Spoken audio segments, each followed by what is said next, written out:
વિદ્યાર્થી મિત્રો, આજે આપણે ધોરણ 10 વિષય વિજ્ઞાનના આઈએમપી પ્રશ્નોની ચર્ચા કરીશું. પહેલો પ્રશ્ન છે વિરંજન પાવડર. વિરંજન પાવડરને બ્લીચિંગ પાવડર પણ કહે છે. હવે વિરંજન પાવડર કે બ્લીચિંગ પાવડરની બનાવટ આપણે જોઈએ તો શુષ્ક એટલે કે ફોડેલા ચૂનાની ક્લોરીન સાથેની પ્રક્રિયાથી વિરંજન પાવડર એટલે કે બ્લીચિંગ પાવડર બને છે. ફોડેલો ચૂનો એને આપણે કેલ્શિયમ હાઇડ્રોક્સાઇડ એનું અણુસૂત્ર છે CaOH2 અને ફોડેલો ચૂનો એટલે કે કેલ્શિયમ હાઇડ્રોક્સાઇડને ક્લોરીન સાથેની પ્રક્રિયાથી વિરંજન પાવડર એટલે કે બ્લીચિંગ પાવડર એનું નામ છે કેલ્શિયમ ઓક્સીક્લોરાઇડ. એનું અણુસૂત્ર છે CaOCl2 H2O એટલે કે પાણી બને છે. વિરંજન પાવડર એટલે કે બ્લીચિંગ પાવડરના ઉપયોગોની આપણે વાત કરીએ તો ઉદ્યોગોમાં ઓક્સિડેશન કરતા તરીકે. બીજો ઉપયોગ છે કાપડ ઉદ્યોગમાં સુતરાઉ અને લિનનના વિરંજન માટે. ત્રીજો કાગળ ઉદ્યોગમાં લાકડાના માવાને વિરંજન માટે. પીવાના પાણીને જંતુમુક્ત કરવા માટે. લોન્ડ્રીમાં ધોયેલા કપડાના વિરંજન માટે. આ વિરંજન એટલે કે બ્લીચિંગ પાવડરના ઉપયોગોને આપણે યાદ રાખવા માટે ટૂંકમાં આપણે ઓક્સિડેશનનો O, કાપડ ઉદ્યોગ એટલે કે કાપડનો કા, કાગળનો કા, પીવાના પાણી એટલે પીવા પી અને લોન્ડ્રીનો લો. તો યાદ રાખવા માટે આપણે O કાકા પીલો એ યાદ રાખીશું. એના ઉપરથી આપણે લખીએ એના ઉપયોગો કે ઉદ્યોગોમાં ઓક્સિડેશન કરતા તરીકે, કાપડ ઉદ્યોગમાં સુતરાઉ અને લિનનના વિરંજન માટે એ રીતે આપણે લખીશું. બીજો પ્રશ્ન છે પ્લાસ્ટર ઓફ પેરિસ. તો પ્લાસ્ટર ઓફ પેરિસ ની બનાવટ જીપ્સમને 373 અંશ કેલ્વિન તાપમાને ગરમ કરતા પાણીના અણુઓ ગુમાવીને પ્લાસ્ટર ઓફ પેરિસ બને છે. જીપ્સમનું અણુસૂત્ર છે CaSO4 2H2O. કેલ્શિયમ સલ્ફેટ ને ગરમ કરતા કેટલા અંશ સેલ્સિયસ? તો 373 અંશ કેલ્વિન તાપમાને ગરમ કરતા CaSO4 1/2H2O એટલે કે કેલ્શિયમ સલ્ફેટ 1/2 એટલે હેમી હાઇડ્રેટ પ્લસ 1/2H2O ઉત્પન્ન થાય છે. હવે એના પ્રશ્નો આપણે જોઈએ. નીચેના પ્રશ્નોના જવાબ આપો. એમાં પહેલો પ્રશ્ન છે વિરંજન પાવડર એટલે કે બ્લીચિંગ પાવડરનું રાસાયણિક નામ અને એનું સૂત્ર લખો. તો એનો જવાબ છે વિરંજન પાવડર એટલે કે બ્લીચિંગ પાવડરનું રાસાયણિક નામ છે કેલ્શિયમ ઓક્સીક્લોરાઇડ અને એનું અણુસૂત્ર છે CaOCl2. બીજો પ્રશ્ન છે પીવાના પાણીને જંતુમુક્ત કરવા માટે કયું રસાયણ વપરાય છે? તો આપણે એ જોયું એના ઉપયોગની અંદર કે પીવાના પાણીને જંતુમુક્ત કરવા માટે બ્લીચિંગ પાવડર એટલે કે વિરંજન પાવડર વપરાય છે. ત્રીજો પ્રશ્ન વિરંજન પાવડરના ઉપયોગો જણાવો. તો આપણે જોઈએ આવીએ કે ઉદ્યોગોમાં ઓક્સિડેશન કરતા તરીકે, કાપડ ઉદ્યોગમાં સુતરાઉ અને લિનનના વિરંજન માટે, કાગળ ઉદ્યોગમાં લાકડાના માવાને વિરંજન માટે, પીવાના પાણીને જંતુમુક્ત કરવા માટે અને લોન્ડ્રીમાં ધોયેલા કપડાના વિરંજન માટે. ચોથો સવાલ છે બ્લીચિંગ પાવડરની બનાવટ લખો. બ્લીચિંગ પાવડર એટલે કે વિરંજન પાવડર. તો એની બનાવટની આપણે વાત કરીએ તો શુષ્ક ફોડેલા ચૂનાની ક્લોરીન સાથેની પ્રક્રિયાથી વિરંજન પાવડર એટલે કે બ્લીચિંગ પાવડર બને છે. CaOH2 Cl2 એટલે કે ફોડેલા ચૂનો કેલ્શિયમ હાઇડ્રોક્સાઇડને ક્લોરીન સાથે પ્રક્રિયા કરતા વિરંજન પાવડર અને પાણી બને છે. પાંચમો સવાલ છે પ્લાસ્ટર ઓફ પેરિસ નું અણુસૂત્ર અને રાસાયણિક નામ. તો પ્લાસ્ટર ઓફ પેરિસ નું અણુસૂત્ર છે CaSO4 1/2H2O એટલે કે કેલ્શિયમ સલ્ફેટ હેમી હાઇડ્રેટ એનું રાસાયણિક નામ છે. એના પછીનો સવાલ જોઈએ, ઉત્સર્જન અને ઉત્સર્જન તંત્ર. ઉત્સર્જન એટલે શું? તો શરીરમાંથી નાઇટ્રોજન યુક્ત હાનિકારક ઉત્સર્ગ દ્રવ્યોનો નિકાલ કરવાની જૈવિક ક્રિયા એટલે ઉત્સર્જન. મનુષ્યનું ઉત્સર્જન તંત્ર, તો ઉત્સર્જન તંત્રના ભાગ 4 છે. એક જોડ મૂત્રપિંડ, એક જોડ મૂત્રવાહિની, મૂત્રાશય અને મૂત્રમાર્ગ. આકૃતિમાં આપણે જોઈએ કે અહીંયા મૂત્રપિંડ શિરા છે, એના નીચે મૂત્રપિંડ બે એટલે કે એક જોડ મૂત્રપિંડ આવેલા છે અને મૂત્રપિંડની બાજુ એડ્રેનલ ગ્રંથિ છે. મૂત્રપિંડ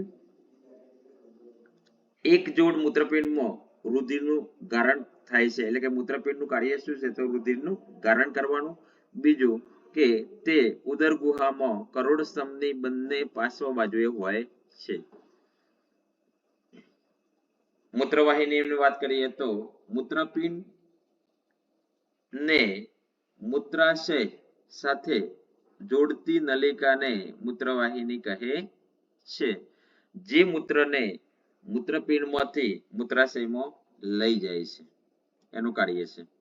એના પછી આપણે જોઈએ મૂત્રાશય, તો મૂત્રનો સંગ્રહ કરતી કોથળી જેવી રચના મૂત્રમાર્ગ, તો મૂત્રાશયથી મૂત્રછિદ્ર સુધી લંબાયેલો એક માર્ગને મૂત્રમાર્ગ કહે છે. અને છેલ્લે મૂત્રછિદ્ર, તો શરીરની બહાર ખોલતો માર્ગ, એને મૂત્રછિદ્ર કહે છે. સેલ્ફ ટેસ્ટ આપણે જોઈએ. વ્યાખ્યા છે, ઉત્સર્જન એટલે શું? તો શરીરમાંથી નાઇટ્રોજન યુક્ત હાનિકારક ઉત્સર્ગ દ્રવ્યોનો નિકાલ કરવાની જૈવિક ક્રિયા એટલે ઉત્સર્જન. બીજો પ્રશ્ન છે, ઉત્સર્જન તંત્રની નામ નિર્દેશ વાળી આકૃતિ દોરો. તો આકૃતિ અહીં આપણે આપેલી છે, આ રીતે આપણે આકૃતિ દોરીશું. એક જોડ મૂત્રપિંડ, એક જોડ મૂત્રવાહિની, મૂત્રાશય અને મૂત્રમાર્ગ. એના પછી ત્રીજો સવાલ છે, મનુષ્યના મૂત્રપિંડ સાથે કઈ ગ્રંથિ સંકળાયેલી છે? તો એ આપણે આકૃતિમાં જોઈએ છે, જોઈ શકાય છે કે મૂત્રપિંડ સાથે સંકળાયેલી ગ્રંથિ એનું નામ છે એડ્રિનલ ગ્રંથિ. ચોથો સવાલ છે, માનવ ઉત્સર્જન તંત્રના ભાગો જણાવો. તો માનવ ઉત્સર્જન તંત્રના ભાગો, તો એક જોડ મૂત્રપિંડ, બીજું એક જોડ મૂત્રવાહિની, મૂત્રાશય અને મૂત્રમાર્ગ. પાંચમો સવાલ છે, માનવમાં એક મૂત્રપિંડ આવેલું છે, સાચું કે ખોટું? તો એનો જવાબ આવશે કે માનવમાં એક મૂત્રપિંડ આવેલું છે, તો એનો જવાબ આવશે ખોટું. સાચો જવાબ છે માનવમાં એક જોડ મૂત્રપિંડ આવેલું છે. છઠ્ઠો સવાલ છે, મનુષ્યમાં ઉત્સર્જન તંત્ર સમજાવો. તો અહીંયા આપણે ઉત્સર્જન એટલે શું એ વ્યાખ્યા લખીશું, ઉત્સર્જન તંત્રના ભાગો આપણે બતાવીશું, એના પછી એની આકૃતિ દોરવાની અને આકૃતિ દોરી એનું વર્ણન કાર્ય લખીશું. એના પછીનો સવાલ છે, વનસ્પતિમાં વાયુરંધ્ર. વાયુરંધ્રને આપણે પર્ણરંધ્ર પણ કહી શકાય. વાયુરંધ્રનું સ્થાન, રચના, રક્ષક કોષોનું કાર્ય અને વાયુરંધ્રનું કાર્યની ચર્ચા કરીશું. તો વાયુરંધ્રનું સ્થાન ક્યાં હોય? પર્ણની સપાટી પર સૂક્ષ્મ છિદ્ર સ્વરૂપે હોય છે. એની રચના કેવી હોય છે? તો વાયુરંધ્રની રચના વાલ આકારના રક્ષક કોષોથી ઘેરાયેલું સૂક્ષ્મ છિદ્ર રક્ષક કોષોમાં હરિતકણો આવેલા હોય છે. આકૃતિમાં આપણે જોઈ શકીએ છીએ કે આ જે વાલ આકારનું રક્ષક કોષો છે અને એનાથી જે ઘેરાયેલું જે છે સૂક્ષ્મ છિદ્ર, એને આપણે પર્ણરંધ્ર કે વાયુરંધ્ર કહીશું. અહીંયા આ રક્ષક કોષો છે વાલ આકારના, એની અંદર હરિતકણ છે અને કોષ કેન્દ્ર પણ જોવા મળે છે. હવે રક્ષક કોષોનું કાર્ય જોઈએ તો રક્ષક કોષોનું કાર્ય શું છે? તો રક્ષક કોષોનું કાર્ય એ વાયુરંધ્ર ખોલવા અને બંધ થવાની ક્રિયા માટે જવાબદાર છે. જ્યારે રક્ષક કોષોમાં પાણી દાખલ થાય ત્યારે તે ફૂલે છે, જેથી પર્ણરંધ્ર ખુલે છે. તો આપણે યાદ રાખવાનું વિદ્યાર્થી મિત્રો, જ્યારે પાણી દાખલ થાય ત્યારે રક્ષક કોષો ફૂલે અને ફૂલે તો પર્ણરંધ્ર ખુલે. બીજું છે, જ્યારે તે પાણી ગુમાવે છે ત્યારે રક્ષક કોષો સંકોચાય છે, જેથી પર્ણરંધ્ર બંધ થાય છે. તો પર્ણરંધ્રની સ્થાન, રચના અને રક્ષક કોષોનું કાર્ય જોયું. હવે આપણે જોઈએ વાયુરંધ્ર એટલે કે પર્ણરંધ્રનું કાર્યની વાત કરીએ તો વાયુઓનું વિનિમય કરે છે અને બીજું છે એનું કાર્ય બાષ્પોત્સર્જન દ્વારા પાણીનો વ્યય કરે છે. સેલ્ફ ટેસ્ટનો પહેલો પ્રશ્ન જોઈએ, વનસ્પતિમાં પર્ણરંધ્રનું સ્થાન. વનસ્પતિમાં પર્ણરંધ્રનું સ્થાન તો પર્ણની સપાટી પર સૂક્ષ્મ છિદ્ર સ્વરૂપે હોય છે. બીજો સવાલ છે કે પાણીના વિનિમયને કારણે પર્ણરંધ્ર ખુલે અને બંધ થાય છે, સાચું કે ખોટું? પાણીના વિનિમય, તો એનો જવાબ છે સાચું, કે કારણ કે રક્ષક કોષોમાં પાણી દાખલ થાય ત્યારે તે ફૂલે છે અને જેથી પર્ણરંધ્ર ખુલે છે, અને પાણી ગુમાવે ત્યારે રક્ષક કોષો સંકાય, જેથી પર્ણરંધ્ર બંધ થાય છે. ત્રીજો પ્રશ્ન છે પર્ણરંધ્ર એટલે કે વાયુરંધ્રનું કાર્ય. તો વાયુરંધ્રના બે કાર્ય છે, એક છે વાયુઓનું વિનિમય કરે છે અને બીજું બાષ્પોત્સર્જન દ્વારા પાણીનો વ્યય કરે છે. પાંચમો સવાલ, પર્ણરંધ્ર એટલે કે વાયુરંધ્ર ના ખોલવા અને બંધ થવાની ક્રિયા સમજાવો. તો આપણે જોયું કે પાણી દાખલ થાય ત્યારે ફૂલે છે, જેથી પર્ણરંધ્ર ખુલે છે. બીજું, જ્યારે પાણી ગુમાવે છે ત્યારે રક્ષક કોષો સંકોચાય છે અને જેથી પર્ણરંધ્ર બંધ થાય છે. છઠ્ઠો સવાલ છે ટૂંકણો લખો. વાયુરંધ્ર, જે આપણે જોયું કે વનસ્પતિમાં વાયુરંધ્ર એનું સ્થાન, રચના, રક્ષક કોષોનું કાર્ય અને વાયુરંધ્રનું કાર્ય લખવાનું. એના પછીનો સવાલ છે કે કાચના પ્રિઝમ વડે પ્રકાશનું વિભાજન સમજાવો. પ્રકાશનું વિભાજન, તો પ્રકાશનું વિભાજન એટલે શું? તો શ્વેત પ્રકાશનું તેના ઘટક રંગોમાં વિભાજિત થવાની ઘટના એટલે પ્રકાશનું વિભાજન. અહીં આપણે જોઈ શકીએ છીએ કે પ્રિઝમની એક બાજુ એટલે કે શ્વેત પ્રકાશ, એક બાજુ પર શ્વેત પ્રકાશ પડવા દો. શ્વેત પ્રકાશ પ્રિઝમમાંથી પસાર થતા સફેદ પડદા પર, આ જે સફેદ પડદો છે, સફેદ પડદા પર રંગોનો પટ્ટો જોવા મળે છે, જેમાં 7 રંગો જોવા મળે છે. જા, ની, વા, લી, પી, ના, રા. એટલે જાંબલી, નીલો, વાદળી, પીળો, નારંગી, રાતો રંગ છે. અગત્યની બાબત એ છે કે શૂન્યાવકાશમાં શ્વેત પ્રકાશના ઘટક રંગોનો વેગ સમાન હોય છે. વિવિધ માધ્યમમાં તેમનો રંગ વેગ બદલાય છે. તો શ્વેત પ્રકાશના ઘટક કણો જુદા જુદા કોણે વિચલન પામે છે. આપણે જાંબલી રંગ નો વેગ સૌથી ઓછો હોય છે. જાંબલી રંગનો વેગ સૌથી ઓછો હોય છે અને વિચલન સૌથી વધુ હોય છે. બીજું જોઈએ આપણે છેલ્લો કે રાતો રંગ, તો રાતો રંગ એ એનો વેગ સૌથી વધારે હોય છે અને વિચલન સૌથી ઓછું. તો આપણે યાદ રાખવાનું કે જે રંગનો વેગ સૌથી ઓછો તો એનું વિચલન વધુ, અને જે રંગનો વેગ સૌથી વધારે એનું વિચલન સૌથી ઓછું. પ્રશ્ન પૂછાય કે જાંબલી રંગનો વેગ કેવો છે? તો સૌથી ઓછો, અને રાતા રંગનો વેગ સૌથી વધુ. તો વેગ જેનો સૌથી વધારે હોય એનું વિચલન સૌથી ઓછું હોય છે. સેલ્ફ ટેસ્ટને આપણે પ્રશ્નો જોઈએ. પદ સમજાવો. પ્રકાશનું વિભાજન. પ્રકાશનું વિભાજન એટલે શું? તો શ્વેત પ્રકાશનું તેના ઘટક રંગોમાં વિભાજિત થવાની ઘટના એટલે પ્રકાશનું વિભાજન. બીજો પ્રશ્ન છે કાચના પ્રિઝમમાં થતું પ્રકાશનું વિભાજન સમજાવો. તો કાચનું પ્રિઝમમાં શ્વેત પ્રકાશ પ્રિઝમમાંથી પસાર થતો સફેદ પડદા પર રંગોનો પટ્ટો જોવા મળે છે, જેમાં 7 રંગો જોવા મળે છે અને આ 7 પટ્ટાને વર્ણપટ પણ કહે છે, જેમાં જાંબલી, નીલો, વાદળી, લીલો, પીળો, નારંગી, રાતો એવા 7 રંગ જોવા મળે છે. ત્રીજો પ્રશ્ન છે, કયા રંગના પ્રકાશનો વેગ સૌથી ઓછો અને વિચલન સૌથી વધુ હોય છે?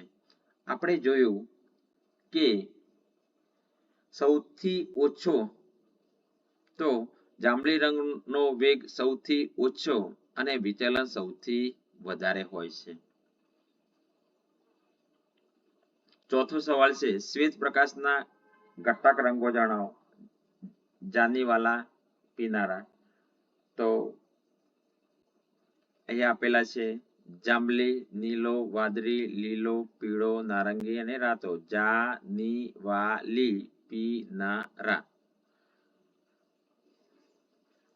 એના પછી આપણે પ્રશ્ન જોઈએ, પરાવર્તિત ક્રિયા અને પરાવર્તિત કમાન. પરાવર્તિત ક્રિયા એટલે શું? તો મગજની જાણ બહાર અપાતા અનૈચ્છિક અને ઝડપી પ્રતિચારને પરાવર્તિત ક્રિયા કહે છે.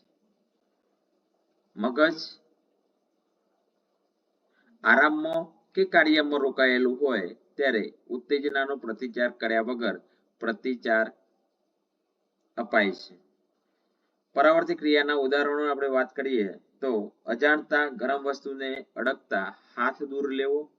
બીજું, અચાનક બગાસું આવવું, અચાનક છીંક આવવી, પાણીપુરી જોતા મોંમાં પાણી આવવું, અચાનક ધડાકાથી ચમકી જવું, તીવ્ર પ્રકાશમાં કીકીનાની થવી, આંખનો પલકારો અને ઉધરસ આવવી. એના પછીનો સવાલ છે, પરાવર્તિત કમાન એટલે શું? તો પરાવર્તિત ક્રિયામાં સંકળાયેલી સંવેદી ચેતાઓ અને ચાલક ચેતાઓના કરોડરજ્જુ સહિતના જોડાણને પરાવર્તિત કમાન કહે છે. આ પરાવર્તિત કમાનની અંદર આપણે યાદ રાખીશું સંવેદી ચેતા અને ચાલક ચેતા. તો પરાવર્તિત ક્રિયામાં સંકળાયેલી સંવેદી ચેતા અને ચાલક ચેતાના કરોડરજ્જુ સહિતના જોડાણને પરાવર્તિત કમાન કહે છે. અહીં આપણે જોઈએ તો ગરમી એટલે ઉત્તેજના છે અને હાથ ખસેડવું એ પ્રતિચાર છે. તો ગરમી, ઉત્તેજના, ગ્રાહી અંગ કયો છે? હાથ. અને સંવેદી ચેતા કરોડરજ્જુમાંથી ચાલક ચેતા, અને ચાલક ચેતા એ પ્રતિચારક અંગ હાથના સ્નાયુઓ છે અને પ્રતિચાર કરે છે. એટલે ગરમી છે, હાથ ખસેડી લઈએ છે, હાથના સ્નાયુઓ ચાલક ચેતા. અહીં પરાવર્તિત ક્રિયાની જાણ મગજને પછી કરવામાં આવે છે. સેલ્ફ ટેસ્ટમાં પ્રશ્નો છે, પદ સમજાવો, પરાવર્તિત ક્રિયા અને પરાવર્તિત કમાન. તો પરાવર્તિત ક્રિયા એટલે શું આપણે જોઈએ તો મગજની જાણ બહાર અપાતા અનૈચ્છિક અને ઝડપી પ્રતિચારને પરાવર્તિત ક્રિયા કહે છે.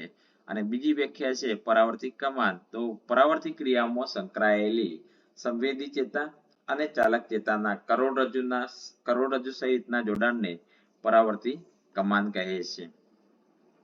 બીજો પ્રશ્ન છે, પરાવર્તિત ક્રિયા એટલે શું અને તેના બે ઉદાહરણ. તો આપણે પરાવર્તિત ક્રિયાની વ્યાખ્યા આપણે જોઈએ. હવે એના ઉદાહરણની વાત કરીએ બે, તો એની અંદર આપણે અજાણતા ગરમ વસ્તુને અડકતા હાથ દૂર કરવો, અચાનક બગાસું આવવું, અચાનક છીંક આવવી, આંખના પલકારા, ઉધરસ આવવી વગેરે. ત્રીજો સવાલ છે, પાણીપુરી જોતા મોંમાં પાણી આવવું, તેમાં ઉત્તેજના અને પ્રતિચાર જણાવો. ઉત્તેજના શેની છે? પાણીપુરી. અને મોંમાં પાણી આવવું એ પ્રતિચાર છે. ચોથો સવાલ છે, પરાવર્તિત કમાન ઉદાહરણ દ્વારા સમજાવો. તો પરાવર્તિત કમાન ઉદાહરણ દ્વારા સમજાવવાનું છે. તો એમાં આપણે જોઈએ છે ગરમી, ઉત્તેજના, ગ્રાહી અંગ હાથ, સંવેદી ચેતા કરોડરજ્જુ, ચાલક ચેતા, પ્રતિચાર અંગ એટલે હાથના સ્નાયુ અને પ્રતિચાર એટલે કે હાથ ખસેડવો. આ એનું ઉદાહરણ છે. એના પછી સવાલ છે કે આવર્તન અને તેના પ્રકારો. આવર્તન એટલે શું? તો ઉત્તેજના સામે પ્રતિચાર આપવા વનસ્પતિ અંગો જે હલનચલન દર્શાવે તેને આવર્તન કહેવાય છે. ઉત્તેજના પ્રેરતા પરિબળો નીચે મુજબ છે. તો એક પ્રકાશ, બીજું ગુરુત્વાકર્ષણ, ત્રીજું પાણી, ચોથું રસાયણ અને પાંચમું સ્પર્શ. અહીં આપણે આવર્તનના પ્રકારની વાત કરીએ તો પહેલો છે પ્રકાશાવર્તન. સૂર્યપ્રકાશ સામે પ્રતિચાર આપવા થતું આવર્તન એટલે પ્રકાશાવર્તન. પ્રકાશની દિશામાં આવર્તન કરે છે તેથી ધન પ્રકાશાવર્તન અને મૂળ એ પ્રકાશની વિરુદ્ધ દિશામાં આવર્તન કરે તેથી ઋણ પ્રકાશાવર્તન કહે છે. આપણે સમજવાનું છે કે આવર્તન એટલે શું? તો ઉત્તેજના સામે પ્રતિચાર આપવા વનસ્પતિના અંગો જે હલનચલન દર્શાવે તેને આવર્તન કહેવાય. તો અહીંયા સૂર્યપ્રકાશની વાત છે. પ્રકાશાવર્તન ક્યાં થાય? તો સૂર્યપ્રકાશ સામે પ્રતિચાર થાય છે, પ્રતિચાર આપતું આવર્તન છે. તો સૂર્યપ્રકાશની સામે મૂળની વાત કરીએ તો ધન થશે, પ્રકાંડની વાત કરીએ તો એ ધન થશે અને મૂળની વાત કરીએ તો ઋણ થશે, કારણ મૂળ એ પ્રકાશની સામે નથી હોતું, બરાબર, જમીનની અંદર હોય. પ્રકાંડ એ સૂર્યપ્રકાશ સામે હોય છે એટલા માટે એને ધન, અને સૂર્યપ્રકાશ સામે ના હોય એને ઋણ આપણે કહીશું. હવે ભૂ આવર્તન, તો ગુરુત્વાકર્ષણ પ્રત્યે પ્રતિચાર આપવા થતું આવર્તન એટલે ભૂ આવર્તન. હવે પ્રકાશાવર્તન અને ભૂ આવર્તન એ એકબીજાના વિરોધમાં છે, વિરોધી છે. ભૂ એટલે કે જમીન, તો જમીન માટે જે હોય, જમીનમાં મૂળ અને જમીનની બહાર પ્રકાંડ, તો મૂળ હશે એટલે કે મૂળ એ ગુરુત્વાકર્ષણની દિશા એટલે કે ધન ભૂ આવર્તન દર્શાવે, જ્યારે પ્રકાંડ છે એ ગુરુત્વાકર્ષણની વિરુદ્ધ દિશામાં એટલે કે ઋણ ભૂ આવર્તન દર્શાવે છે. તો પ્રકાશાવર્તન અને ભૂ આવર્તન એ એકબીજાને વિરોધી છે. એના પછી ત્રીજું જોઈએ જલાવર્તન. તો પાણી પ્રત્યે પ્રતિચાર આપવા થતું આવર્તન, જે આવર્તન હોય એમાં ખાલી જલાવર્તન હોય તો પાણી, ભૂ આવર્તન હોય તો ગુરુત્વાકર્ષણ અને પ્રકાશાવર્તન હોય તો સૂર્યપ્રકાશ. એના પછી આપણે પ્રત્યે પ્રતિચાર આપવા થતું આવર્તન, બસ એ લખવાનું છે. પ્રત્યે પ્રતિચાર આપવા થતું આવર્તન એટલે જલાવર્તન. તો જલાવર્તન છે તો આપણે શું લખવાનું કે પાણી, પાણી પ્રત્યે પ્રતિચાર આપવા થતું આવર્તન એટલે જલાવર્તન. જલ એટલે પાણી, તો મૂળ પાણીની દિશામાં એટલે કે ધન જલાવર્તન દર્શાવે છે. પ્રકાંડ પાણીની વિરુદ્ધ દિશામાં એટલે ઋણ જલાવર્તન દર્શાવે છે. તો ભૂ આવર્તન અને જલાવર્તન બંને સરખા છે. એના પછી ચોથું જોઈએ રસાયણાવર્તન. તો રસાયણો પ્રત્યે પ્રતિચાર આપવા થતું આવર્તન એટલે રસાયણાવર્તન. પરાગાસનના રસાયણોથી પરાગરજનું અંકુરણ થઈ અને પરાગનલિકાનો વિકાસ થાય છે. અહીંયા આપણે આકૃતિમાં જોઈ શકીએ છીએ પરાગાસન આ જે છે એના ઉપર રસાયણોથી પરાગરજનું અંકુરણ થઈ અને પરાગનલિકાનો વિકાસ થાય છે. પાંચમું છે સ્પર્શાવર્તન. તો સ્પર્શ પ્રત્યે પ્રતિચાર આપવા થતું આવર્તન એટલે સ્પર્શાવર્તન.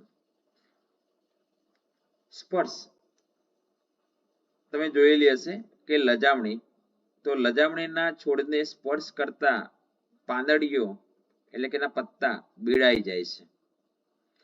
સેલ્ફ ટેસ્ટનો પહેલો પ્રશ્ન છે પ્રકાશાવર્તન ટૂંકમાં સમજાવો. તો આવર્તનનો પ્રકાર પહેલો છે, એમાં સૂર્યપ્રકાશ સામે પ્રતિચાર આપવા થતું આવર્તન એટલે પ્રકાશાવર્તન. પ્રકાંડ પ્રકાશની દિશામાં આવર્તન કરે છે તેથી તે ધન પ્રકાશાવર્તન છે, અને મૂળ પ્રકાશની વિરુદ્ધ દિશામાં આવર્તન કરે તેથી ઋણ પ્રકાશાવર્તન છે. બીજો પ્રશ્ન છે મૂળ ધન પ્રકાશાવર્તન દર્શાવે છે. મૂળ એ ધન પ્રકાશાવર્તન દર્શાવે છે, સાચું કે ખોટું? તો અહીં આપણે આવશે ખોટું. કેમ? કારણ કે પ્રકાશાવર્તન છે તો પ્રકાંડ એ ધન પ્રકાશાવર્તન દર્શાવે છે, મૂળ નહીં. મૂળ એ ઋણ પ્રકાશાવર્તન ધરાવે છે. એના પછી સવાલ છે મધ્યમ સક્રિય ધાતુનું નિષ્કર્ષણ. તો લોખંડ એટલે કે Fe, ઝીંક, Zn, સીસુ, Pb, કોપર, Cu મધ્યમ સક્રિય ધાતુ છે અને તે કુદરતમાં સલ્ફાઇડ અથવા કાર્બોનેટ સ્વરૂપે મળી આવે છે. બે પ્રક્રિયાઓ છે મધ્યમ સક્રિય ધાતુનું નિષ્કર્ષણ કરવા માટે, એક ભુંજન અને બીજું કેલ્સિનેશન. ભુંજનની વાત કરીએ તો જે સલ્ફાઇડ સ્વરૂપે કાચી ધાતુ મળે તેને આપણે ભુંજન કરવામાં આવે છે.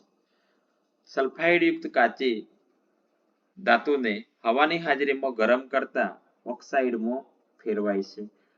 તો ઝીંક સલ્ફાઇડ ZnS ને ઓક્સિજન સાથે પ્રક્રિયા કરતા ઝીંક ઓક્સાઇડ ZnO પ્લસ SO2 એટલે કે સલ્ફર ડાયોક્સાઇડ બને છે.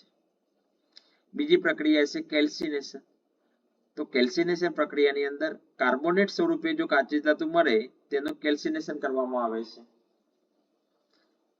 કેલ્સિનેશનની અંદર ભુંજનની અંદર સલ્ફાઇડ સ્વરૂપે હોય એટલે સલ્ફાઇડ યુક્ત કાચી ધાતુ, જ્યારે કેલ્સિનેશનની અંદર કાર્બોનેટ યુક્ત કાચી ધાતુને ગરમ કરતા ઓક્સાઇડમાં ફેરવાય છે. સલ્ફાઇડની અંદર ઝીંક સલ્ફાઇડ હતું તો અહીંયા કેલ્સિનેશનની અંદર ઝીંક કાર્બોનેટને ગરમ કરતા ઝીંક ઓક્સાઇડ પ્લસ કાર્બન ડાયોક્સાઇડ બને છે.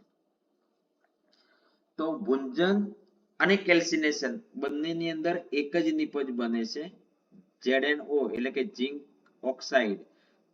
ભુંજનને નિપજ તરીકે ઝીંક ઓક્સાઇડ અને કેલ્સિનેશનની અંદર ઝીંક ઓક્સાઇડ નિપજ બને છે. તો પ્રાપ્ત ધાતુ ઓક્સાઇડનું એટલે કે પ્રાપ્ત થતી ધાતુ ઓક્સાઇડ કઈ છે? ઝીંક ઓક્સાઇડનું કાર્બન એટલે કે C વડે રિડક્શન કરી અને ધાતુ મેળવાય છે. તો ઝીંક ઓક્સાઇડને કાર્બન સાથે પ્રક્રિયા કરતા ઝીંક અને કાર્બન મોનોક્સાઇડ બને છે. એના પછીની પ્રક્રિયા આપણે જોઈએ થર્મિસ્ટ પ્રક્રિયા એટલે શું? તો વધુ સક્રિય ધાતુ વડે કેટલીક વાર રિડક્શન કરવામાં આવે છે કારણ કે તેનું કાર્બન વડે રિડક્શન થઈ શકતું નથી. આયન ઓક્સાઇડની એલ્યુમિનિયમના ભૂકા સાથે ગરમ કરતા પુષ્કળ ઉર્જા પ્રાપ્ત થાય છે. આયન ઓક્સાઇડ એનું અણુસૂત્ર છે Fe2O3 અને એલ્યુમિનિયમનો ભૂકો એટલે કે Al ની પ્રક્રિયા થઈને Fe મુક્ત થાય છે અને Al2O3 એટલે કે એલ્યુમિનિયમ ઓક્સાઇડ પ્લસ ઉર્જા ઉત્પન્ન થાય છે. અહીં લોખંડ એટલે કે આયન પીગળેલી અવસ્થામાં મળે છે અને આ પ્રક્રિયા રેલવેના પાટા જોડવામાં વપરાય છે. સેલ્ફ ટેસ્ટનો પહેલો પ્રશ્ન છે થર્મિસ્ટ પ્રક્રિયા એટલે શું સમજાવો? 2 ગુણનો પ્રશ્ન પૂછાશે. તો થર્મિસ્ટ પ્રક્રિયા એટલે વધુ સક્રિય ધાતુ વડે કેટલીક વાર રિડક્શન કરવામાં આવે છે અને તેનું કાર્બન વડે રિડક્શન થઈ શકતું નથી. બરાબર, આપણે એ લખીશું, એનું સૂત્ર લખીશું. બીજો પ્રશ્ન છે ભુંજન વિશે માહિતી આપો. તો ભુંજન એ સલ્ફાઇડ સ્વરૂપે કાચી ધાતુ મળે તેનું ભુંજન કરવામાં આવે છે અને સલ્ફાઇડ યુક્ત કાચી ધાતુને હવાની હાજરીમાં ગરમ કરતા ઓક્સાઇડમાં ફેરવાય છે. તો કઈ પ્રક્રિયા સાથે ભુંજન થાય? તો ઝીંક સલ્ફાઇડ યુક્ત કાચી હોય તો ઝીંક સલ્ફાઇડ અને કાર્બોનેટ હોય તો કેલ્શિયમ કાર્બોનેટ. તો એ ભુંજનની વાત છે. તો કેલ્શિયમ સલ્ફાઇડને ઓક્સિજન સાથે પ્રક્રિયા કરતા ઝીંક ઓક્સાઇડ અને સલ્ફર ડાયોક્સાઇડ બને છે. ત્રીજો પ્રશ્ન છે પદ સમજાવો કેલ્સિનેશન. હવે કેલ્સિનેશનની અંદર એવું છે કે કાર્બોનેટ સ્વરૂપે મળે છે તો કાર્બોનેટ યુક્ત કાચી ધાતુને ગરમ કરતા ઓક્સાઇડમાં ફેરવાય છે. ઝીંક કાર્બોનેટને ગરમ કરતા ઝીંક ઓક્સાઇડ અને કાર્બન ડાયોક્સાઇડ બને છે. ચોથો સવાલ સક્રિયતા શ્રેણીમાં મધ્યમાં રહેલી ધાતુનું નિષ્કર્ષણ સમજાવો. 4 ગુણનો પ્રશ્ન છે, આખું આપણે લખીએ એટલે આવે. એના પછીનો સવાલ છે તાંબુ એટલે કે કોપર Cu નું શુદ્ધિકરણ. ધાતુમાં રહેલી અલ્પ શુદ્ધિને દૂર કરી અને શુદ્ધ ધાતુ મેળવવાની રીતને ધાતુનું શુદ્ધિકરણ કહે છે. કોપરનું શુદ્ધિકરણ વાત કરીએ તો આકૃતિમાં આપણે જોઈએ એક આકૃતિ છે, એની અંદર એનોડ એટલે કે અશુદ્ધ કોપરનો સળિયો છે એનોડ પ્લસ અને શુદ્ધ કોપરનો સળિયો એ માઇનસ એટલે કે કેથોડ તરીકે લેવામાં આવે છે. કોપરના શુદ્ધિકરણ માટે CuSO4 નું દ્રાવણ વિદ્યુત વિભાજ્ય તરીકે લેવામાં આવે છે. જ્યારે વિદ્યુત વિભાજ્યમાંથી વિદ્યુત પ્રવાહ પસાર થાય ત્યારે એક એનોડમાંથી શુદ્ધ કોપરનો સળિયો એનોડમાંથી શુદ્ધ કોપર વિદ્યુત વિભાજ્યમાં આવે છે અને વિદ્યુત વિભાજ્યમાંથી તેટલી જ શુદ્ધ કોપર કેથોડ પર જમા થાય છે. ત્રીજું, દ્રાવ્ય અશુદ્ધિ દ્રાવણમાં દાખલ થાય છે અને અદ્રાવ્ય અશુદ્ધિ એનોડના તળિયે જમા થાય છે, જેને એનોડ પંખ કહે છે. એનોડ પંખ પર થતી પ્રક્રિયાઓ એનોડ પર કોપરની સાથે પ્રક્રિયા કરતા કોપર 2+ અને 2 ઇલેક્ટ્રોન મુક્ત થાય છે, એનું ઓક્સિડેશન થાય છે. બીજું છે કેથોડ પર તો કોપર 2+ નું 2 ઇલેક્ટ્રોન સાથે પ્રક્રિયા થઈને કોપર બને છે, એટલે રિડક્શન થાય છે. સેલ્ફ ટેસ્ટમાં પહેલો પ્રશ્ન છે કે ધાતુનું શુદ્ધિકરણ એટલે શું?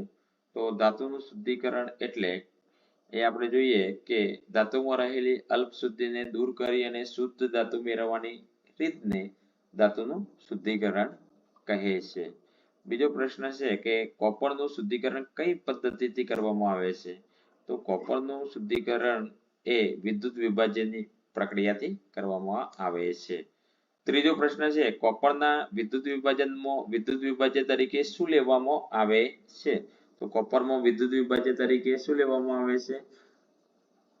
તો અહીંયા શુદ્ધ કોપરનો સળિયો અને અશુદ્ધ કોપરનો સળિયો. એનોડ પંખ સ્પષ્ટ કરો. તો એ આપણે જોઈએ છે કે અદ્રાવ્ય અશુદ્ધિ એનોડના તળિયે જમા થાય છે, અશુદ્ધિ એને આપણે એનોડ પંખ કહે છે. પાંચમો સવાલ છે તાંબાનું વિદ્યુત વિભાજનીય પદ્ધતિ દ્વારા શુદ્ધિકરણ સમજાવો. તો અહીંયા આપણે જે આપેલું છે લખવાનું છે શુદ્ધિકરણ ધાતુનું શુદ્ધિકરણ એટલે શું અને એનું કોપર એટલે કે તાંબાનું શુદ્ધિકરણ આકૃતિ અને એને સમજાવવાનું, એનો એનોડ અને કેથોડ વિશેના સમીકરણ લખીશું. એના પછીનો સવાલ છે કે સક્રિયતા શ્રેણી. તો આપણે યાદ રાખવા માટે સક્રિયતા શ્રેણીને આ રીતે લખીશું: પોસુ કે મે એજી આલે કોમ સીમો, એટલે કે પો એટલે કે પોટેશિયમ ગ્રેટર ધેન સોડિયમ, કે એટલે કેલ્શિયમ, મે એટલે મેગ્નેશિયમ, એ એલ્યુમિનિયમ, ઝિંક. એ રીતે આપણે અહીંયા એને ગ્રેટર ધેન કરતા લખેલું છે. પાર્ટ 1 આપણે જોઈએ કે ધાતુની પાણી સાથેની પ્રક્રિયા. તો ધાતુ પાણી સાથે પ્રક્રિયા કરી અને ધાતુનો ઓક્સાઇડ અને હાઇડ્રોજન ઉત્પન્ન કરે છે. જે ધાતુ ઓક્સાઇડ પાણીમાં દ્રાવ્ય હોય તે હાઇડ્રોક્સાઇડ બનાવે છે. આપણે પ્રક્રિયા જોઈએ તો ધાતુની પાણી સાથે પ્રક્રિયા થઈને ધાતુ ઓક્સાઇડ અને હાઇડ્રોજન ઉત્પન્ન થાય છે. ધાતુની ઠંડા પાણી સાથે પ્રક્રિયા જોઈએ તો બે ધાતુઓ, એક પોટેશિયમ અને બીજું સોડિયમ, ઠંડા પાણી સાથે ઝડપથી પ્રક્રિયા કરે છે અને આ દરમિયાન પુષ્કળ ઉર્જા મુક્ત થાય છે. ઉત્પન્ન થતો હાઇડ્રોજન તરત જ આગ પકડી લે છે. તો કઈ બે ધાતુઓ? તો એક પોટેશિયમ અને બીજું સોડિયમ. તો સોડિયમને પાણી સાથે એટલે કે H2O સાથે પ્રક્રિયા કરતા NaOH સોડિયમ હાઇડ્રોક્સાઇડ અને H2 એટલે હાઇડ્રોજન ઉત્પન્ન થાય છે અને ઉર્જા મુક્ત થાય છે. બીજું સમીકરણ છે કે એટલે કે પોટેશિયમને H2O સાથે પ્રક્રિયા કરતા KOH એટલે કે પોટેશિયમ હાઇડ્રોક્સાઇડ પ્લસ H2 ઉત્પન્ન એટલે કે હાઇડ્રોજન ઉત્પન્ન થાય છે અને ઉર્જા મુક્ત થાય છે. કેલ્શિયમ ઠંડા પાણી સાથે ધીમી પ્રક્રિયા આપે છે. આપણે જોયું કે પોટેશિયમ અને સોડિયમ ઠંડા પાણી સાથે ઝડપથી પ્રક્રિયા આપે છે, તો એનો વિરુદ્ધ છે કે કેલ્શિયમ એ ઠંડા પાણી સાથે ધીમી પ્રક્રિયા આપે છે, અને ધીમી પ્રક્રિયા આપતા એટલે ઉત્પન્ન થતો H2 એટલે કે હાઇડ્રોજન જે વાયુ ઉત્પન્ન થાય છે તે તેની સપાટી પર ચોંટે છે, તેથી કેલ્શિયમ તરવાનું શરૂ કરે છે. અહીં આપણે સમીકરણ છે કે કેલ્શિયમને પાણી સાથે પ્રક્રિયા કરતા કેલ્શિયમ હાઇડ્રોક્સાઇડ અને H2 વાયુ ઉત્પન્ન થાય છે. એના પછીની પ્રક્રિયા કે ધાતુની ગરમ પાણી સાથેની પ્રક્રિયા, તો ગરમ પાણી સાથે મેગ્નેશિયમ ગરમ પાણી સાથે પ્રક્રિયા કરી મેગ્નેશિયમ હાઇડ્રોક્સાઇડ અને હાઇડ્રોજન બનાવે છે. મેગ્નેશિયમ ધાતુની આસપાસ H2 ના પરપોટા એટલે કે હાઇડ્રોજનના પરપોટા જમા થતા તે પણ તરે છે. મેગ્નેશિયમને પાણી સાથે પ્રક્રિયા કરતા મેગ્નેશિયમ હાઇડ્રોક્સાઇડ અને હાઇડ્રોજન બનાવે છે. સેલ્ફ ટેસ્ટનો પહેલો પ્રશ્ન છે સૌથી વધુ અને સૌથી ઓછી સક્રિય ધાતુ જણાવો. બીજો પ્રશ્ન છે કઈ ધાતુ ઠંડા પાણી સાથે તીવ્ર પ્રક્રિયા કરે છે. આપણે જોયું કે સોડિયમ અને પોટેશિયમ ઠંડા પાણી સાથે તીવ્ર પ્રક્રિયા કરે છે. ત્રીજું છે કેલ્શિયમ ધાતુની પાણી સાથેની પ્રક્રિયાનું વર્ણન. કેલ્શિયમ ધાતુ એ આપણે જોયું કેલ્શિયમની ધાતુ સાથેની એ કરીએ તો ઉત્પન્ન થતો હાઇડ્રોજન તેની સપાટી પર ચોંટે છે અને કેલ્શિયમ પાણી પર તરવા લાગે છે. એનું સમીકરણ છે કેલ્શિયમ એટલે Ca+H2O અને CaOH2 પ્લસ H2 એટલે કેલ્શિયમ હાઇડ્રોક્સાઇડ. અને ચોથો સવાલ છે કે નીચેની ધાતુઓની પાણી સાથેની પ્રક્રિયામાં સંતુલિત સમીકરણ લખો મેગ્નેશિયમ અને સોડિયમ. એના પછીનો પ્રશ્ન છે કે અરીસાના પ્રકારો. અરીસાના બે પ્રકારો છે અંતર્ગોળ અરીસો અને બહિર્ગોળ અરીસો. અંતર્ગોળ અરીસો અંદરની સપાટી પરાવર્તક હોય, બહારની સપાટી પરાવર્તક હોય. બહિર્ગોળ અરીસો તેની અંદરની સપાટી પરાવર્તક પેલી બહારની સપાટી હોય. બીજું કે તે સમાંતર કિરણોને કેન્દ્રિત કરે છે. આ સમાંતર કિરણો છે શું કરે છે કેન્દ્રિત કરે છે. અંતર્ગોળ અરીસો કેન્દ્રિત કરે છે જ્યારે બહિર્ગોળ અરીસો એ સમાંતર કિરણોને વિકેન્દ્રિત કરે છે. કેન્દ્રિત કરતા ના હોય એને આપણે વિકેન્દ્રિત બોલીશું. બીજો મુદ્દો છે કે અંતર્ગોળ અરીસો એ આભાસી અને વાસ્તવિક બંને પ્રકારના પ્રતિબિંબ આપે છે, જ્યારે બહિર્ગોળ અરીસો એ માત્ર આભાસી પ્રતિબિંબ આપે છે. ત્રીજો મુદ્દો છે તે એટલે કે અંતર્ગોળ અરીસા માટે તે સીધા અને ઉલટા બંને પ્રકારના પ્રતિબિંબ આપે છે. બહિર્ગોળ અરીસામાં તે માત્ર સીધા પ્રતિબિંબ આપે છે. અંતર્ગોળ અરીસાનો તેની કેન્દ્ર લંબાઈ ઋણ હોય છે, જ્યારે બહિર્ગોળ અરીસાની કેન્દ્ર લંબાઈ ધન હોય છે. અંતર્ગોળ અરીસામાં આભાસી પ્રતિબિંબ વસ્તુ કરતા મોટું હોય છે, જ્યારે બહિર્ગોળ અરીસામાં આભાસી પ્રતિબિંબ વસ્તુ કરતા નાનું હોય છે. અંતર્ગોળ અરીસાનો ઉપયોગ ટોર્ચ, સર્ચલાઇટ, હેડલાઇટ અને સેવિંગ મિરરમાં થાય છે, જ્યારે બહિર્ગોળ અરીસાનો ઉપયોગ વાહનોના સાઇડ ગ્લાસમાં થાય છે. અંતર્ગોળ અરીસા એ સૌરભઠ્ઠીમાં સૂર્યપ્રકાશને કેન્દ્રિત કરવામાં ઉપયોગ થાય છે, જ્યારે બહિર્ગોળ અરીસો સોસાયટી કે સંસ્થાના ગેટ પર દૂરથી આવતા વાહનો જોવામાં વપરાય છે. સેલ્ફ ટેસ્ટનો પહેલો પ્રશ્ન જોઈએ આપણે અંતર્ગોળ અરીસો અને બહિર્ગોળ અરીસો. એનો તફાવત. અંતર્ગોળ અરીસો એટલે શું? અંદરની સપાટી પરાવર્તક હોય અંતર્ગોળ, બહારની સપાટી પરાવર્તક હોય તો બહિર્ગોળ કહેવાય. તે સમાંતર કિરણોને કેન્દ્રિત કરે, તે સમાંતર કિરણોને વિકેન્દ્રિત કરે છે. આભાસી અને વાસ્તવિક છે તો આ આભાસી અને ખાલી આભાસી પ્રતિબિંબ ધરાવે છે. વિભાગ બી ની અંદર જો તફાવત પૂછાય તો એના આપણે બે મુદ્દા લખીશું. બીજો સવાલ છે અંતર્ગોળ અરીસાના ઉપયોગો. તો અંતર્ગોળ અરીસાનો ઉપયોગ ક્યાં થાય? તો અંતર્ગોળ અરીસાનો ઉપયોગ ટોર્ચ, સર્ચલાઇટ, હેડલાઇટ અને સેવિંગ મિરરમાં થાય છે. કયો અરીસો હંમેશા આભાસી પ્રતિબિંબ આપે છે? અંતર્ગોળ અરીસો કે બહિર્ગોળ અરીસો? તો આપણે જોયું કે અંતર્ગોળ અરીસો એ આપણને આભાસી અને વાસ્તવિક આપે, જ્યારે બહિર્ગોળ અરીસો એક માત્ર આભાસી પ્રતિબિંબ આપે છે. તો અહીંયા એવું કે બહિર્ગોળ અરીસો કયો તો આભાસી પ્રતિબિંબ આપે છે. કયો અરીસો હંમેશા આભાસી? તો બહિર્ગોળ અરીસો હંમેશા આભાસી પ્રતિબિંબ આપે છે. પાંચમો સવાલ છે અંતર્ગોળ અરીસાની કેન્દ્ર લંબાઈ ખાલી જગ્યા હોય છે. અંતર્ગોળ અરીસાની કેન્દ્ર લંબાઈ કેવી હોય? ધન કે ઋણ? તો અંતર્ગોળ અરીસાની કેન્દ્ર લંબાઈ ઋણ હોય છે, જ્યારે બહિર્ગોળ અરીસાની કેન્દ્ર લંબાઈ ધન હોય છે. એના પછીનો સવાલ આપણે જોઈએ કે માનવ આંખ તે મૂલ્યવાન અને સંવેદનશીલ જ્ઞાનેન્દ્રિય છે. કેમેરા જેવું કાર્ય કરતું અંગ છે. આંખના ડોરાનો વ્યાસ લગભગ 2.3 સેન્ટીમીટર છે. આકૃતિ આપણે જોઈએ તો આકૃતિની અંદર કનિનિકા, ઘેરો સ્નાયુમય પડદો તે આંખનો રંગ દર્શાવે છે. બીજું છે નેત્રપટલ. તો નેત્રપટલ તેના પર વસ્તુનું પ્રતિબિંબ રચાય છે અને તેના પર પ્રકાશ સંવેદી કોષો હોય છે. આ નેત્રપટલ છે. એના પછી કીકીની વાત કરીએ તો આ કીકી છે. કનિનિકાની વચ્ચેનું છિદ્ર આંખમાં પ્રવેશતા પ્રકાશનું નિયંત્રણ કરે છે. કીકી. નેત્રમણીની તો બહિર્ગોળ લેન્સ જેવી રચના છે. સિલિરસ સ્નાયુઓથી ઘેરાયેલ છે. પ્રતિબિંબ નેત્રપટલ પર પાડે છે. સિલિરસ સ્નાયુઓ જોઈએ આપણે તો નેત્રમણીની કેન્દ્ર લંબાઈમાં ફેરફાર કરે છે. નેત્રમણીની જે કેન્દ્ર લંબાઈ છે એનામાં શું કરે છે? ફેરફાર કરે છે સિલિરસ સ્નાયુઓ. પારદર્શક પટલ જોઈએ આપણે તો સૌથી બહારનો ઉપસેલો ભાગ છે પારદર્શક ભાગ, તે પ્રકાશનું મોટા ભાગનું વક્રીભવન કરે છે. સેલ્ફ ટેસ્ટના પ્રશ્નો જોઈએ તો માનવનું કયું અંગ કેમેરા જેવું કાર્ય કરે છે? તો માનવનું આંખ અંગ કેમેરા જેવું કાર્ય કરે છે. માનવ આંખના ડોરાનો વ્યાસ કેટલો હોય છે? તો 2.3 સેન્ટીમીટર હોય છે ડોરાનો વ્યાસ.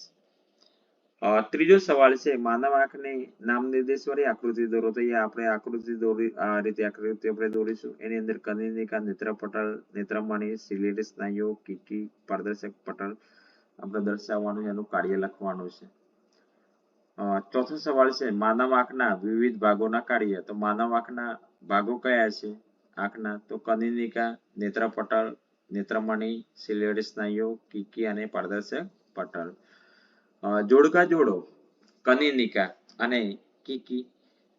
બીજું આપેલું છે બીમો કે આંખનો રંગ નક્કી કરે છે, લેન્સની કેન્દ્ર લંબાઈ બદલે છે અને પ્રવેશતા પ્રકાશનું નિયંત્રણ કરે છે. તો કનિનિકાની અંદર આપણે જોઈએ તો ઘેરો સ્નાયુમય પડદો તે આંખનો રંગ દર્શાવે છે.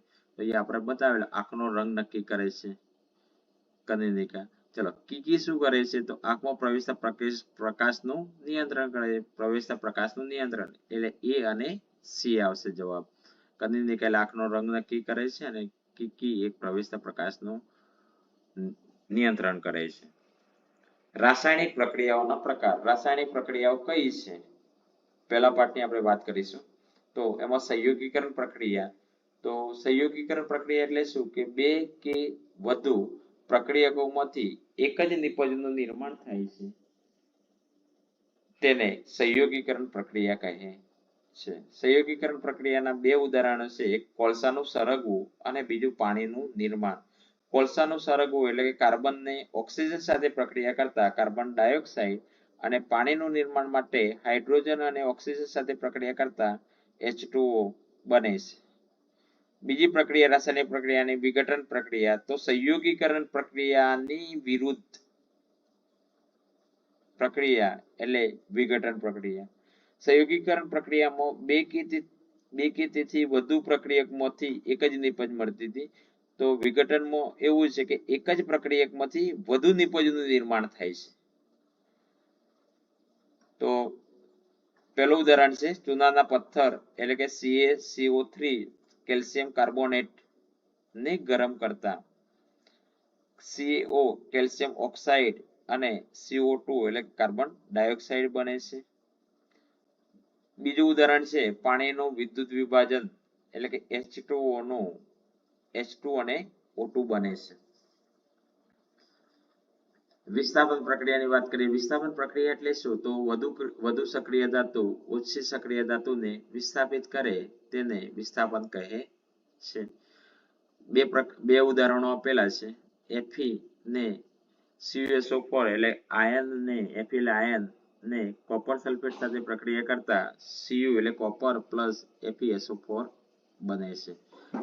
બીજી સમીકરણ છે Zn ને કોપર સલ્ફેટ સાથે પ્રક્રિયા કરતા કોપર પ્લસ ZnSO4 બને છે।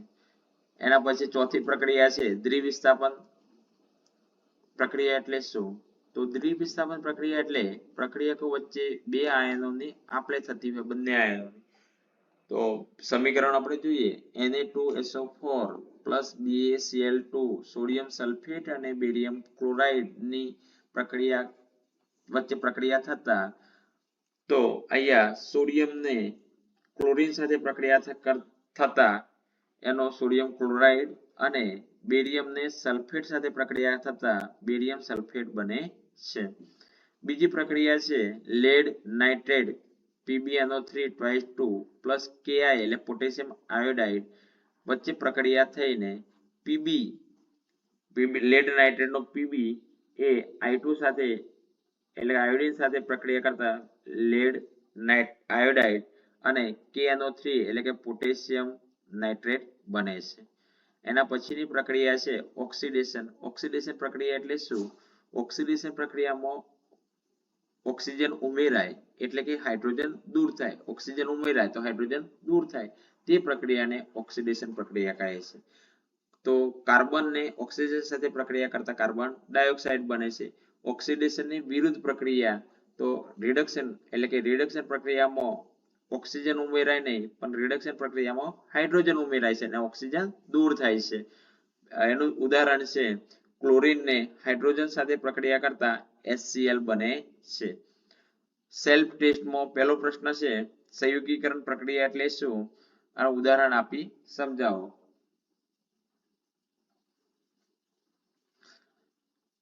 સંયોગીકરણ પ્રક્રિયા તો બે કે વધુ પ્રક્રિયકમાંથી એક જ નિપજનું નિર્માણ થાય।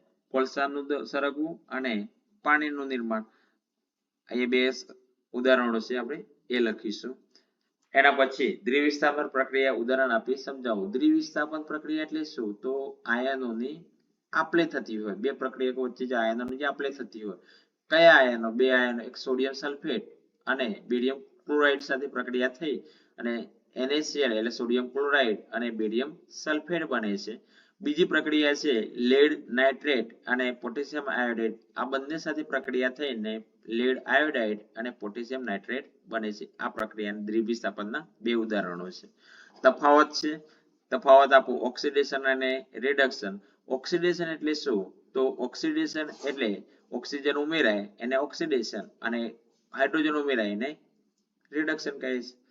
એનું ઉદાહરણ છે કે કાર્બનને ઓક્સિજન સાથે પ્રક્રિયા કરતા કાર્બન ડાયોક્સાઇડ અને રિડક્શનમાં આપણે જોઈએ તો ક્લોરીનને હાઇડ્રોજન સાથે પ્રક્રિયા કરતા HCl એટલે હાઇડ્રોક્લોરિક બને છે, હાઇડ્રોક્લોરિક એસિડ બને છે।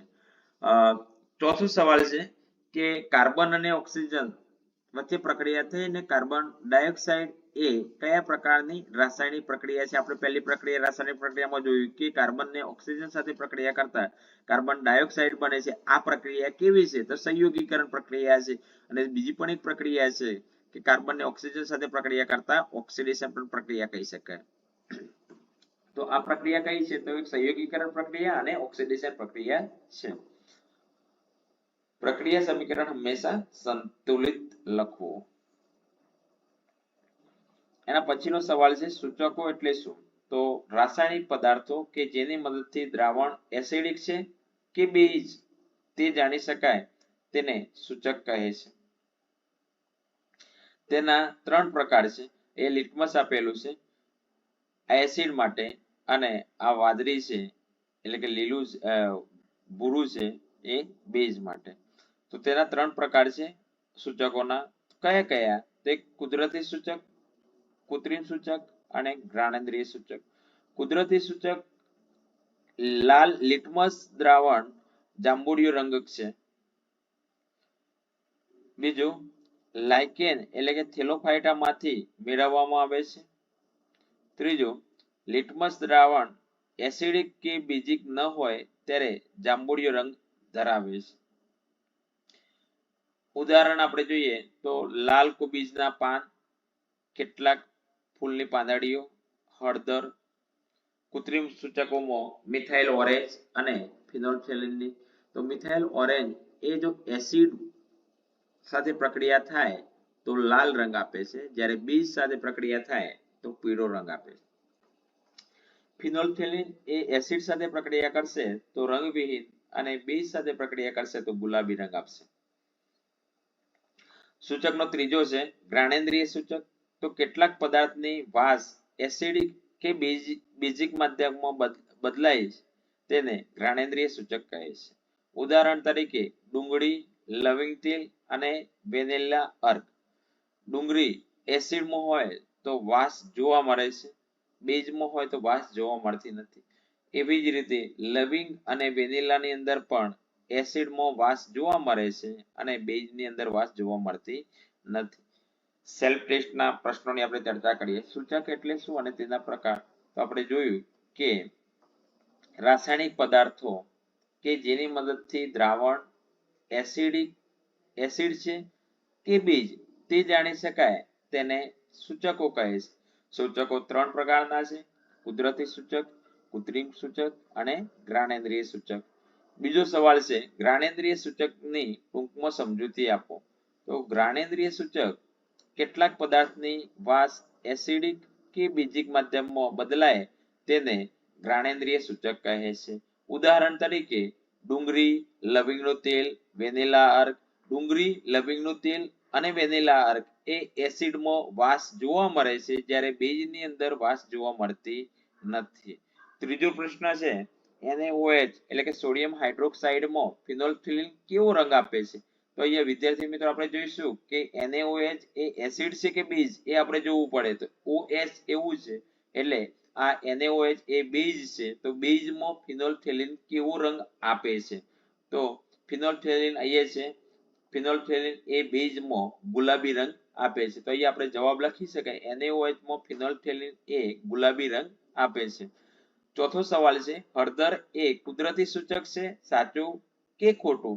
હળદર એ કુદરતી સૂચક છે. ઉદાહરણમાં આપણે જોયું કુદરતી સૂચકમાં લાલ કોબીજના પાન, કેટલાક ફૂલની પાંદડી અને હળદર. તો હળદર એ કુદરતી સૂચક છે, સાચું. કૃત્રિમ સૂચકના નામ આપો. તો કૃત્રિમ સૂચકો મિથાઇલ ઓરેન્જ અને ફિનોલ્ફથેલિન છે. એના પછીનો સવાલ જોઈએ આપણે મનુષ્યમાં અંતઃસ્ત્રાવી ગ્રંથિઓ. તો મનુષ્યમાં અંતઃસ્ત્રાવી ગ્રંથિ પહેલી જ જોઈએ આપણે એડ્રિનલ ગ્રંથિ. તો એડ્રિનલ ગ્રંથિ અહીંયા આપણે આકૃતિ દોરેલી છે, મૂત્રપિંડ છે, બરાબર. મૂત્રપિંડની ઉપર આવેલી ગ્રંથિ એડ્રિનલ ગ્રંથિ છે. પ્રશ્ન પૂછાય કે એડ્રિનલ ગ્રંથિ ક્યાં આવેલી છે? તો આપણે જવાબ આપી શકીએ કે એડ્રિનલ ગ્રંથિ એ મૂત્રપિંડની ઉપર આવેલી ગ્રંથિ છે. સંકટ સમયની કે કટોકટીની સમયમાં લડોયા ભાગો ના નામે ઓળખાય છે. મુક્ત થતો અંતઃસ્ત્રાવ કયો? એડ્રિનલ ગ્રંથિનો અંતઃસ્ત્રાવ કયો? તો એડ્રિનાલિન અને નોન એડ્રિનાલિન. એડ્રિનાલિન અંતઃસ્ત્રાવ રુધિરમાં ભળતા હૃદયના ધબકારા વધે છે, સ્નાયુઓને વધુ ઓક્સિજન મળે છે અને શ્વસન દરમાં વધારો થાય છે. બીજી અંતઃસ્ત્રાવી ગ્રંથિ આપણે જોઈએ થાઇરોઇડ ગ્રંથિ. તો તે ગળામાં આવેલી ગ્રંથિ છે, તેને કંઠ ગ્રંથિ પણ કહે છે. મુક્ત થતો અંતઃસ્ત્રાવ એ થાઇરોક્સિન છે, તેના સંશ્લેષણ માટે આયોડિન જરૂરી છે. એનું કાર્યની વાત કરીએ તો તે કાર્બોદિત, પ્રોટીન, ચરબીના ચયાપચયનું નિયંત્રણ કરે છે અને આયોડિનની ઉણપથી ગોઈટર નામની ખામી થાય છે. ત્રીજો અંતઃસ્ત્રાવ આપણે જોઈએ પિટ્યુટરી ગ્રંથિ. પિટ્યુટરી ગ્રંથિ તે હાઇપોથેલેમસ ગ્રંથિની નીચે આવેલી છે અને મુક્ત થતા અંતઃસ્ત્રાવ વૃદ્ધિ અંતઃસ્ત્રાવ એટલે કે વાસોપ્રેસિન, ઓક્સિટોસિન. એની કાર્ય તો વૃદ્ધિ અને વિકાસનું નિયંત્રણ કરે છે. તેની ઉણપથી વામનતા અને વધુ થવાથી વિરાટકાયતા આવે છે. સેલ્ફ ટેસ્ટના પ્રશ્નો ચર્ચા કરીએ. ખાલી જગ્યાની ઉણપથી ગોઈટર થાય છે. તો આપણે જોયું કે આયોડિનની ઉણપથી ગોઈટર થાય છે. શરીરમાં એડ્રિનાલિન અંતઃસ્ત્રાવની અસર સમજાવો. એડ્રિનાલિન તો અહીંયા આપણે જોઈએ તો એની અસરથી આપણે શું થાય તો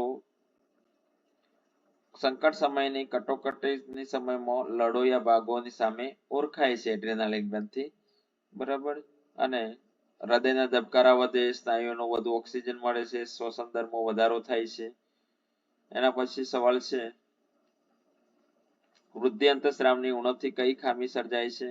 અને ચોથું છે થાઇરોઇડ ગ્રંથિમાંથી સ્રવતા અંતસ્રાવનું કાર્ય જણાવો, બરાબર. તો થાઇરોક્સિન અંતસ્રાવ હોય એની અંદર. એના પછીનો સવાલ છે સ્વાદુપિંડ. તો સ્વાદુપિંડ એ પાચન તંત્ર સાથે સંકળાયેલી ગ્રંથિ છે અને તે પાંદ એટલે કે પર્ણ આકારની હોય છે. અહીંયા આપણે જોઈ શકીએ છીએ નાનું આંતરડું પકવાશે આ છે. મુક્ત થતો અંતસ્રાવ છે ઇન્સ્યુલિન અને ગ્લુકેગોન. સ્વાદુપિંડનું કાર્ય છે તે રુધિરમાં શર્કરાની માત્રાનું નિયંત્રણ કરવાનું અને ઇન્સ્યુલિનની ઉણપથી ડાયાબિટીસ એટલે કે ડાયાબિટીસને આપણે મધુપ્રમેહ કહીશું. તો ડાયાબિટીસ એટલે કે મધુપ્રમેહ થાય છે. ઇન્સ્યુલિનની અસર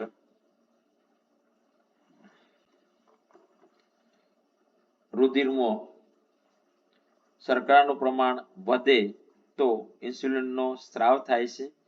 શર્કરાનું પ્રમાણ ઘટે તો ઇન્સ્યુલિનનો સ્ત્રાવ ઓછો થાય છે. ડાયાબિટીસના દર્દીઓમાં ઇન્સ્યુલિનની ઉણપને લીધે રુધિરમાં શર્કરાનું પ્રમાણ વધે છે, જે શરીરમાં હાનિકારક અસર કરે છે. દર્દીના શરીરમાં શર્કરાનું પ્રમાણ જાળવવા ઇન્સ્યુલિનના ઇન્જેક્શન આપવા પડે છે. પાંચમો છે આપણે શુક્રપિંડ. તો તે પુરુષ એટલે કે નરમાં આવેલી ગ્રંથિ છે. પુરુષમાં એક જોડ શુક્રપિંડ હોય છે અને મુક્ત થતો અંતસ્રાવ છે ટેસ્ટોસ્ટેરોન. શુક્રપિંડમાંથી શુક્રકોષોનું નિર્માણ થાય છે અને પુરુષમાં નર જાતીય લક્ષણો માટે જવાબદાર છે. આકૃતિ છે. બીજી છે અંડપિંડ. તે સ્ત્રી એટલે કે માદામાં આવેલી છે અને મુક્ત થતો અંતસ્રાવ છે ઇસ્ટ્રોજન. પુરુષ માટે અંતસ્રાવ મુક્ત થતો અંતસ્રાવ ટેસ્ટોસ્ટેરોન છે, જ્યારે સ્ત્રી માટે મુક્ત થતો અંતસ્રાવ છે ઇસ્ટ્રોજન અને પ્રોજેસ્ટેરોન. એનું કાર્ય માદા જાતીય લક્ષણ માટે પ્રજનન અંગોનો વિકાસ, રજોસ્ત્રાવ નિયંત્રણ. સેલ્ફ ટેસ્ટના આપણે પ્રશ્નો જોઈએ કે ડાયાબિટીસના દર્દીને ઇન્સ્યુલિનના ઇન્જેક્શન આપવામાં આવે છે શા માટે? તો આપણે જોયું આગળ કે ઇન્સ્યુલિનની ઉણપને લીધે રુધિરમાં શર્કરાનું પ્રમાણ વધે છે, જે શરીરમાં હાનિકારક અસર કરે છે. આથી દર્દીના શરીરમાં શર્કરાનું પ્રમાણ જાળવવા ઇન્સ્યુલિનના ઇન્જેક્શન આપવા પડે છે. બીજું છે સ્વાદુપિંડ કયો અંતસ્રાવ મુક્ત કરે છે? આપણે જોયું કે સ્વાદુપિંડ એ ઇન્સ્યુલિન અને ગ્લુકેગોન અંતસ્રાવ મુક્ત કરે છે. ત્રીજો સવાલ છે તફાવત આપો શુક્રપિંડ અને અંડપિંડ. તો શુક્રપિંડ એ માદામાં આવેલી છે ગ્રંથિ અને અંડપિંડ એ નરમાં આવેલી છે શુક્રપિંડ અને અંડપિંડ એ માદામાં આવેલી છે. પુરુષમાં એટલે એનો જે મુક્ત થતો અંતસ્રાવ છે ટેસ્ટોસ્ટેરોન, જ્યારે માદામાં આવેલો જે અંતસ્રાવ એ ઇસ્ટ્રોજન કે પ્રોજેસ્ટેરોન છે. ચોથો સવાલ છે કે ઇન્સ્યુલિનની ઉણપથી ગોઈટર થાય છે, સાચું કે ખોટું? તો ખોટું આવશે. સાચું આવશે કે ઇન્સ્યુલિનની જગ્યાએ આયોડિનની ઉણપથી ગોઈટર થાય છે. એના પછીનો સવાલ છે માનવ આંખની ખામીઓ. માનવ આંખની ખામીઓમાં લઘુ દ્રષ્ટિની ખામી અને બીજું ગુરુ દ્રષ્ટિની ખામી. તો આપણે જોઈએ કે લઘુ દ્રષ્ટિની ખામી કોને કહે છે? તેને લઘુ દ્રષ્ટિ એટલે કે તેને માયોપિયા પણ કહે છે અને ગુરુ દ્રષ્ટિની ખામી તેને હાઇપરમેટ્રોપિયા કહે છે. વ્યક્તિ નજીકની વસ્તુ સ્પષ્ટ જોઈ શકે પણ દૂરની વસ્તુ સ્પષ્ટ જોઈ શકતી નથી. ગુરુ દ્રષ્ટિની ખામીની અંદર એવું કે વ્યક્તિ દૂરની વસ્તુ સ્પષ્ટ જોઈ શકે પણ નજીકની વસ્તુ સ્પષ્ટ જોઈ શકે નહીં. લઘુ દ્રષ્ટિની ખામીમાં આંખનું દૂરબિંદુ નજીક આવે છે, જ્યારે ગુરુ દ્રષ્ટિની ખામી માટે આંખનું નજીક બિંદુ એ 25 સેન્ટીમીટરથી દૂર જાય છે. વસ્તુનું પ્રતિબિંબ નેત્રપટલ ની આગળ કેન્દ્રિત થાય છે, જ્યારે ગુરુદ્રષ્ટિની ખામીમાં વસ્તુનું પ્રતિબિંબ નેત્રપટલની પાછળ કેન્દ્રિત થાય છે.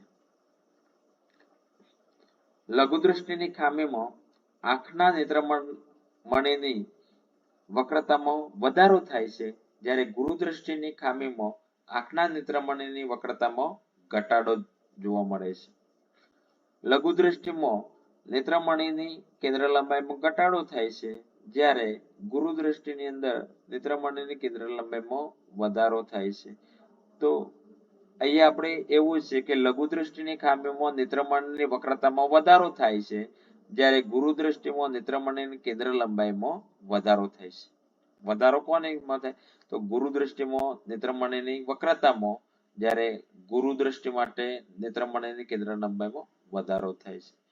એના પછી જોઈએ કે લઘુદ્રષ્ટિમાં આંખનો ડોરો લાંબો થાય છે, જ્યારે ગુરુદ્રષ્ટિની અંદર આંખનો ડોરો નાનો થાય છે.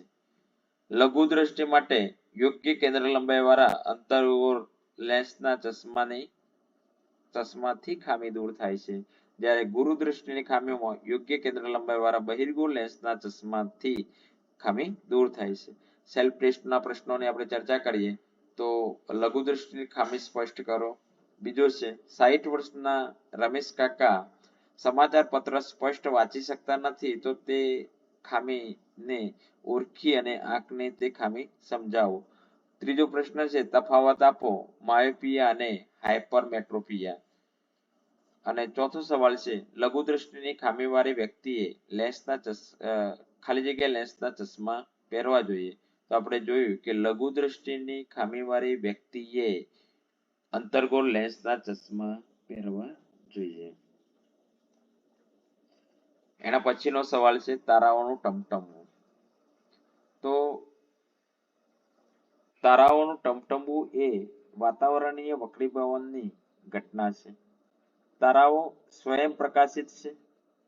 તારાઓનો પ્રકાશ વાતાવરણમાંથી પસાર થઈ અને આપણા સુધી પહોંચે છે. આપણે જોઈએ છે કે આ તારો છે, આભાસી સ્થાન છે, અહીં આપણે ઊભા છે પૃથ્વી પર છે. તો વાતાવરણને કારણે પ્રકાશનું સતત વક્રીભવન થાય છે અને વાતાવરણ પ્રકાશને લંબ તરફ વાળે છે. તેથી પ્રકાશનું આભાસી સ્થાન તેના મૂળ સ્થાન કરતા થોડુંક શું થાય છે? અલગ દેખાય છે. આ સાથે વાતાવરણની ભૌતિક સ્થિતિ સમાન રહેતી નથી, તેથી તારાનું સ્થાન બદલાય છે. તેમાંથી આવતો પ્રકાશનો માર્ગ બદલાયા કરે છે અને તારાના પ્રકાશની માત્રા પણ બદલાયા કરે છે. આમ તારો કોઈક વાર પ્રકાશિત તો કોઈક વાર ઝાંખો દેખાય છે, જેને તારાનું ટમટમવું કહે છે. એના પછીનો પ્રશ્ન છે ખોરાપણું. ખોરાપણું એટલે શું? તો જ્યારે ચરબીવાળા ખોરાકનું ઓક્સિડેશન થાય ત્યારે તેની વાસ અને સ્વાદ બદલાય, તેને ખોરાપણું કહે છે. ખોરાપણું અટકાવવાના ઉપાયો કયા? તો એન્ટીઓક્સિડન્ટ પદાર્થ ઉમેરીને, બીજું છે હવાચુસ્ત બંધ પાત્રમાં રાખીને, બેગમાં નાઇટ્રોજન જેવો નિષ્ક્રિય વાયુ ભરીને, એ બેગ જોઈએ છે આપણે. હવે સેલ્ફ ટેસ્ટના પ્રશ્નો જોઈએ કે તારાઓનું ટમટમવું સમજાવો. બીજો છે તારાઓનું ટમટમવું એ પરાવર્તનની ઘટના છે, સાચું કે ખોટું. અને ત્રીજું છે ટૂંકમાં સમજાવો ખોરાપણું. ખોરાપણું એટલે શું? તો આપણે જોયું કે જ્યારે ચરબીવાળા ખોરાકનું ઓક્સિડેશન થાય છે ત્યારે તેની વાસ અને સ્વાદ બદલાય છે, તેને ખોરાપણું કહે છે. અને ચોથો છે ચિપ્સના પેકેટમાં ખાલી જગ્યા વાયુ ભરવામાં આવે છે. તો એ આપણે જોયું કે ચિપ્સ એટલે કે વેફર, તો એની બેગમાં એ નાઇટ્રોજન જેવો નિષ્ક્રિય વાયુ ભરવામાં આવે છે. એના પછીના સવાલ જોઈએ આપણે કે અમીબામાં પોષણ. તો અમીબા એક કોષી સજીવ છે. એક કોષી સજીવોમાં ખોરાક સંપૂર્ણ સપાટી દ્વારા લેવાય છે. અંતઃગ્રહણની વાત કરીએ તો અમીબા ખોરાક ગ્રહણ કરવા આંગળી જેવા પ્રવર્ધ એટલે કે ખોટા પગનું નિર્માણ કરે છે. એ આકૃતિ છે, પ્રવર્ધ છે, આ બંને ખોરાકનું નિર્માણ કરે છે. અને પાચનની આપણે વાત કરીએ તો અમીબા પ્રવર્ધ દ્વારા ખોરાકને દોરી લે છે, ઘેરી લે છે અને આ પ્રવર્ત જોડાઈને અન્નદાની બનાવે છે, જેમાં લાઇસોસોમ દ્વારા ખોરાકનું પાચન થાય છે. શોષણની વાત કરીએ તો અન્નદાનીમાં પાચિત ખોરાક એ પ્રસરણ દ્વારા કોષરસમાં ભરે છે. આકૃતિમાં આપણે જોઈ શકીએ છીએ. અને એના પછી છે પરિપાચન. તો પરિપાચન એટલે પાચિત થયેલો ખોરાકનો ઉપયોગ. તો અમીબા પાચિત ખોરાકમાંથી શક્તિ મેળવે છે અને વૃદ્ધિ માટે વાપરે છે. અને છેલ્લે છે મરોત્સર્જન. તો અપાચિત ખોરાક કોષની સપાટી તરફ ગતિ કરે છે અને શરીરની બહાર તેનો નિકાલ થાય છે અપાચિત ખોરાકનો. સેલ્ફ ટેસ્ટમાં પહેલો પ્રશ્ન છે કે અમીબા બહુકોષી સજીવ છે, સાચું કે ખોટું? તો એનો જવાબ આવશે અમીબા એકકોષી સજીવ છે. ખોરાકનું પાચન કરવા કોષની કઈ અંગિકા મદદરૂપ થાય છે? અને ત્રીજું છે અમીબામાં પોષણની સમજૂતી આપો. બરાબર. વિદ્યાર્થી મિત્રો, આ વિડીયો પસંદ આવ્યો હોય તો વિડીયોને લાઈક કરો, શેર કરો અને સબસ્ક્રાઈબ કરવાનું ભૂલતા નહીં.